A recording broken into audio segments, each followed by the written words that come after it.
Tile के working में दो बड़ी मिस्टेक जो है अभी अपने को रेक्टिफाई करना है। वो क्या है, ये देखिए आप, ये लेवल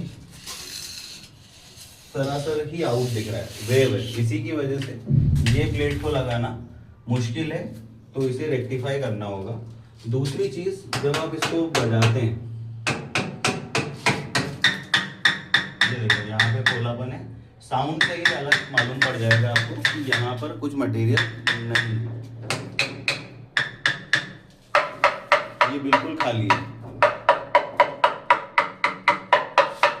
तो खाली टाइल के साउंड में और पीछे से बिल्कुल जहाँ पे मटेरियल प्रॉपर भरा हुआ है, तो ये नजर आ रहा है। तो इसे रेक्टिफाई करना बहुत ज़्यादा ज़रूरी है। इस प्रॉब्लम को हम लोग कंटिन्यू लेके नहीं जा सकते।